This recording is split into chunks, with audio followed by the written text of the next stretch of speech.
Assalamualaikum warahmatullahi wabarakatuh. Salam sejahtera. Perkenalkan, nama saya posianadius bernike dengan NIM 332101. So today I'm so excited to present my final project of classroom management. And in this presentation, I will discuss about three topics.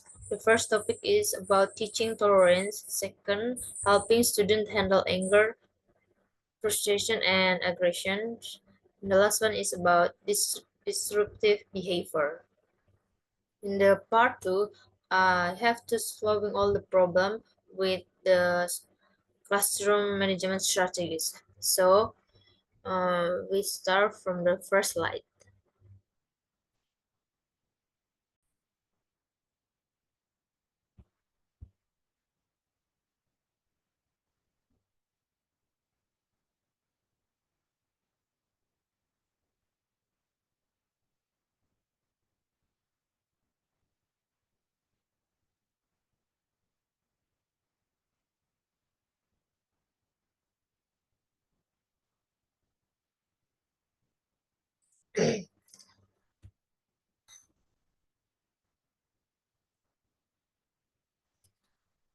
Okay.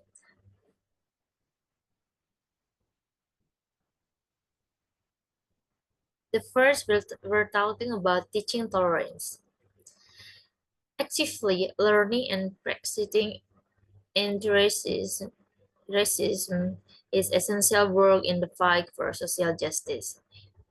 Educating with the intention to create an anti-racist society is the most active and effective way to collectively unlearn legacies of racism and create a future that is truly just and equitable. Also, teaching tolerance missions is to help teachers and schools educate students to be active participants in a diverse democracy with an emphasis on social justice, challenging prejudice, and learning how to be agents of change in our own lives. Next, how to intolerance and prejudice develop.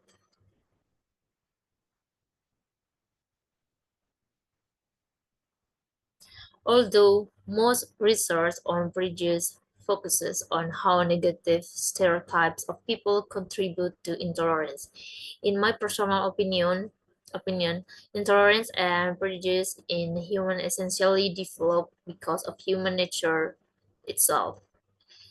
As new research conducted by Susan Fiske, PhD from Princeton University, suggests that emotions such as pity, envy, disgust, and pride may play a large role in fact. According to his research conducted with Princeton doctoral study, Amy Cuddy and Lawrence University psychologist Peter Glick, PhD, these emotions appear to be related to more than just people's prejudicial ideas about social, cultural, and religious outgroups to which they do not belong, but also discriminatory behavior and important but often overlooked aspect of prejudice.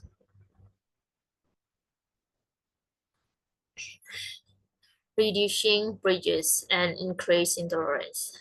To reduce prejudice and promote tolerance towards children, the most effective thing to do is to instill religious, moral values and education about tolerance for all differences.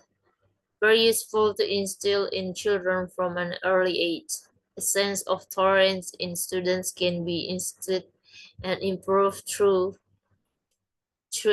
education in elementary school, especially character education. Children begin to understand what tolerance is so that later children will not do things they should not do to people who they think are different from themselves. Therefore, education plays a very important role in cultivating and increasing a sense of tolerance in students. There are many ways in which schools can increase tolerance among students. One way is by providing citizenship education lessons. Students can learn how to appreciate and respect each other in citizenship education subjects. Students also understand that every human being is different. Not all humans are the same, starting from ethnicity, religion, race, and many more. In-depth education about tolerance can help prevent prejudice, discrimination, and conflict in society. Next slide is how to teach diversity in classroom.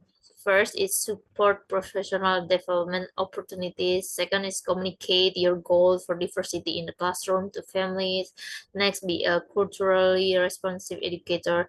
Get to know your students and their backgrounds. Next is be honest about and aware of your own cultural biases. Valuing diversity Valuing constructive diversity. Understanding and valuing diversity in the classroom are essential components of effective and inclusive education. By recognizing and appreciating individual differences, educators contribute to the development of a positive and supportive learning environment that prepare students for success in a diverse and interconnected society. Next, helping students handle anger, frustration, and aggression. This is the second topics. So, I think emotions are complex psychological and physiological responses.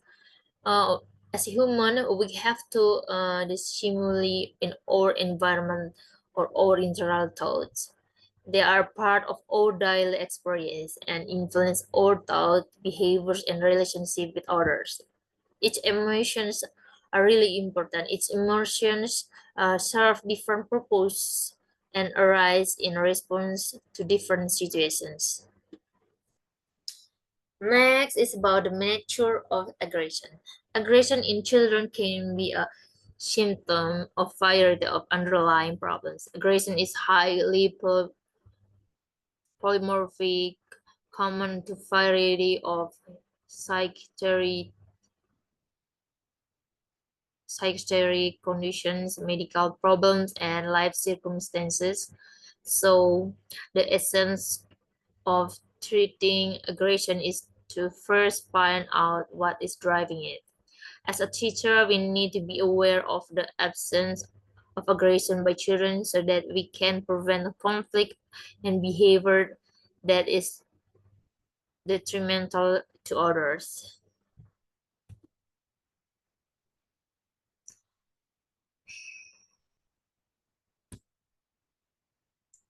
Next, emotional expression and self-control. Emotional expression and self-control is really important for us as a human. This help us to control our emotions. This is a like part of human existence. Emotional help us communicate, connect, and face life challenge and joys. But how do we teach children to express emotion in a healthy and effective way? Okay, so how to teach kids as a teacher, and how can children avoid pent up or explosive feelings? How do the children explain their feelings to themselves and to others? By exercising self-control is the teacher's best effort to teach children the ability to control themselves, which includes their emotion and behavior, especially when they are in difficult situations. Children who have self-control are able to channel and deal with the emotion they feel opportunely. Self-control involves the ability to think where a person must make decision and judgments regarding the distribution of impulses from within himself.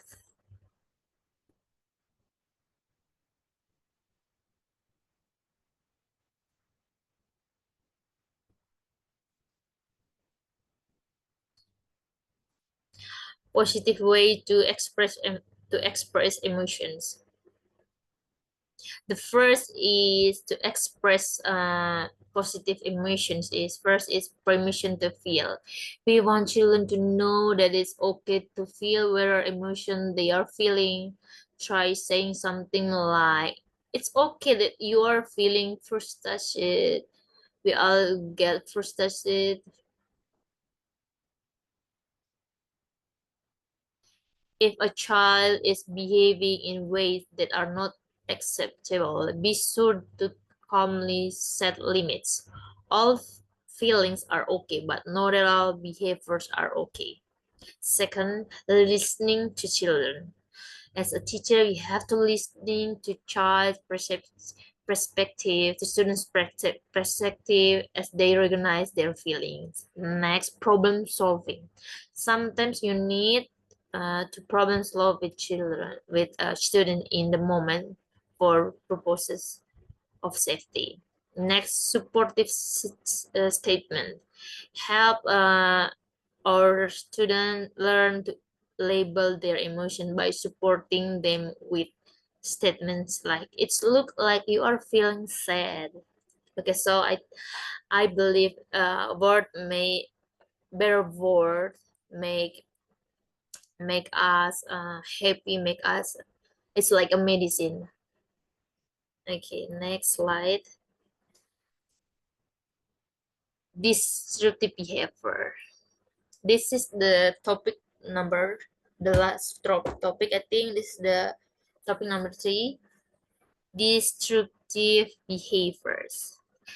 Destructive behavior is a form of negative behavior both verbally and non-verbally, such as throwing tantrum, demanding attention, obeying, fighting, carrying out of aggressiveness that can endanger oneself or others, stealing, lying, and other destructive behavior, and many more. So much types of this destructive behaviors. According by Raymond 2006, she said that destructive behavior in children can be better understood from the perspective of the relationship established by children, because children carry out behavioral actions.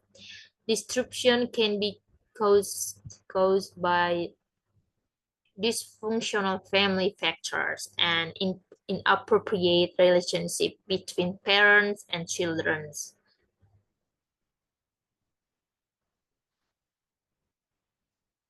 Several acts of this destructive behavior. Destructive behavior displayed at school, such as shooting, fighting, throwing schools objects, playing with stationery, disobey teachers' orders when explained by students, talking to all their friends, and neglecting school assignment, and much more. Preventing destructive behavior. So how to preventing destructive behavior? The first is discuss norms and expectations of the first day of class. Tell students you expect that they will act appropriately, but that you always like to remind students of these norms. Second, serve as a role model and exhibit the types of behavior we expect from students. Next is share control and responsibility with students in the class, asking them on the first day what the norms from classroom behavior should be, and adding their ideas to your list. Next, draw up a contract on classroom behavior and ask students to read and sign it the first week of class. Use impression management on your status by dressing and acting professionally. Refer to yourself as a doctor or professor and have students do so as well. Be extra thorough on all matters the first day and week to set the tone. You can always be flexible and nurturing later.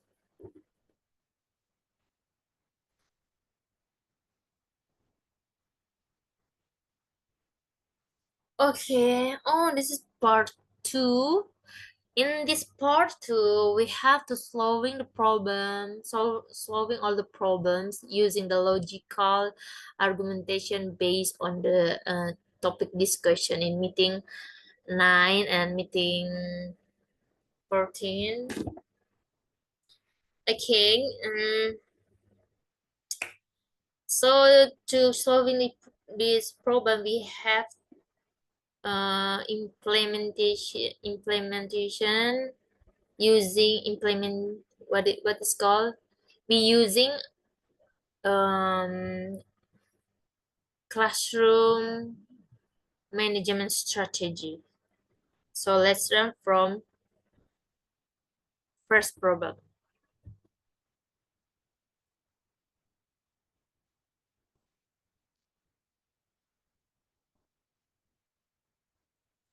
Okay, this is the first problem. The first problem is about Mrs. Johnson is a fifth grade teacher who has been teaching for over 10 years. This year, she has a student named Alex who frequently displays aggressive behavior. Alex often interrupts lessons, talk back to the teacher, and sometimes even become physically aggressive towards his classmates. Mrs. Johnson has tried various strategies to manage Alex's behavior, such as setting clear rules and consequent positive reinforcements for good behavior, and speaking with Alex briefly to understand the root of his aggression. However, despite her efforts, Alex's behavior has not improved significantly. So the question is, what classroom management techniques can Mrs. Johnson implement to address Alex's aggressive behavior? Provide at least three specific strategies and explain how each one could help improve the situation. So to improve, no, no, to solve that problem, Miss, sorry, Miss Johnson have to draw up a contract on classroom behavior and ask students to read and sign it the first week of class. Tell about the system when we teaching them. Next is use impression management and yours start by dressing and acting professional. Refer to yourself as a doctor or professor and have students do so as well. Next, be extra thorough on all matters the first day and week to set the tone. You can always be flexible and nurturing later. The second problem is Mr. Smith is seventh grade math teacher who has noticed that several students in his class frequently engage in off-task behavior during lessons.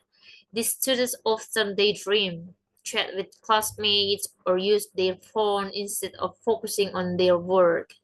Despite Mr. Smith's attempts to redirect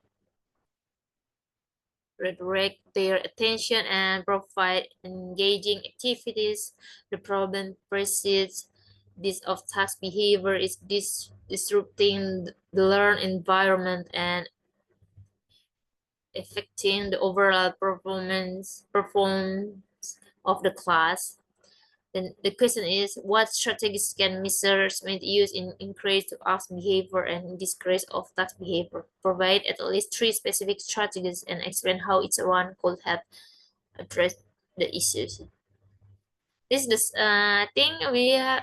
The strategies is Same about the first problem. Okay, the strategy is let the kids know how you feel at the different times of the day. If you feel upset, just say so. They will appreciate the warning. Pay attention to how you express your emotion in class. Do you express it honestly? Do you praise it appropriately? Does your behavior actually match what you want to model? Discuss norms and expectation on the first day of class. Tell the student that you hope they will act appropriately, but that you always want to remind students of these norms. Act, act as a role model and demonstrate the type of behavior we expect from students. Share control and responsibility with the student in the class. Ask them on the first day what the norm behavior in the class could be, and add their ideas to your list. The last problem is Miss Brown is a great English teacher who is facing challenge with students named Jake. Jake frequently exhibits disruptive behavior in class, such as despite Mrs. Brown's attempts to manage the behavior through verbal warning and sitting change, Jake's behavior has not improved. This disruptive behavior is affecting the learning environment and make it difficult for other students to concentrate on their work. So the question is, what specific strategy can Miss Brown implement to manage Jake's disruptive behavior? Provide at least three strategies and explain how each one could help. The strategies can Miss Brown implement to manage Jack disruptive behavior is clown. I think clown are students who do silly things with the aim of making other students laugh. What should we do if a student does in class? And first, don't embrace him with his own words. There was no point in letting a child lose face in front of his friends. You and Miss Brown have to make sure mm, that she do not label him in any way. Tell students with word, I know you are trying to make us laugh, but I don't like hearing jokes like that. You and I will talk about this as soon as the class leave for lunch today. This is for example. Call him for a private conference and be honest with him. Explain how his cuties makes it difficult for you to do your job. Ask for cooperation. If he agrees to try, you agree to help him success.